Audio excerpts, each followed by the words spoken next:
All right, let's take a look at your mock draft, and then we'll talk a little bit about it.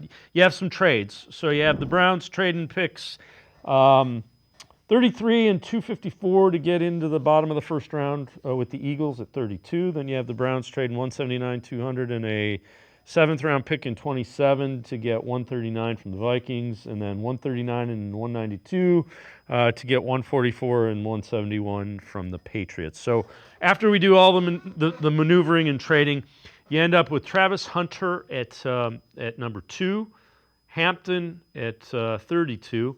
You go D tackle with Norman-Lott, then safety, which nobody would argue.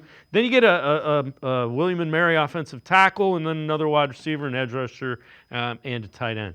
I like playmakers. You know, Hunter is a guy. Yes. Put the hand in his ball. Put the ball in his hands. Defense is going, how do we stop him? Same thing with Hampton. You know, I wouldn't be opposed to a tight end a little bit earlier. The thing that isn't there as a quarterback, which is kind of interesting. Yeah, so I started my mock draft. This is 10.0 actually, so for the Browns, and I've tried an array of different angles at kind of just the exercise of it, right? And in this one, it's kind of been bugging me. Like we keep seeing them mock to take a quarterback at 33, and there's a lot of talk of them trading back into the first round to get a quarterback, right, at 32. Well, if you're not going to force it at 2, which I don't think you should, right, then don't. I don't feel the need to force it at 33 either, Dave.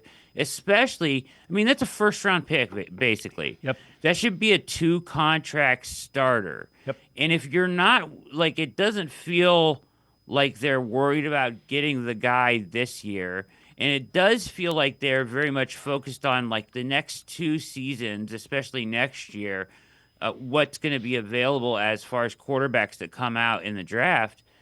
Why take a project at 33 when you can get a 2-contract starting caliber position player there? That seems like a waste to me if you're going to turn around and trade up to get the guy you really love next year.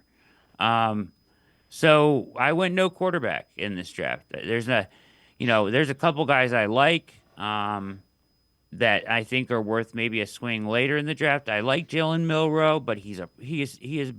Let's make no bones about it. He is an absolute project. Oh, I agree. Great kid. Ceiling is out of this world, but he is not going to be on the field helping you this year. Right. The other thing is if you're playing a Joe Flacco or a Kenny Pickett, you better get some wide receivers and some running backs that can help elevate them. Because right now, it's Jerry Jeudy, David Njoku, and a lot of question marks on offense. And it really is. And can David Njoku stay on the field? 100%. Yeah. So with the trades there, I think it's always made sense for them to, if they like a guy, if it's Hampton, a running back in this situation, who that 5th year is a big deal for a running back, who sometimes are just 1-contract guys these days, right? Yep. If it's a quarterback, if they decide to do that, what I didn't do in this draft. 32, the relationship with Philly, 1 pick ahead of you, just to trade up 1 pick, flip them a 7th, and get up there and add that 5th year to the contract just seems to make a ton of sense. And I don't think that I think Philly would take the asset, right? And probably do that. That's a pivot kind of point to watch. If they're going to trade back into the first round, I think, and really like we've seen some mocks recently from national guys of them coming all the way up to try to get Shador. I think you got to get in front of Pittsburgh to do that. At 21, if he starts to fall, right? Like if he gets past 9 in the Saints, I think there's a little bit of a fall potential there.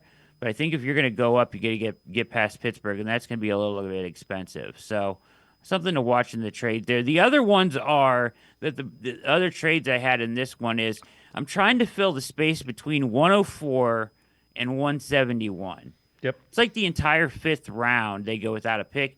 And in this draft, that's kind of the sweet spot for value, Dave.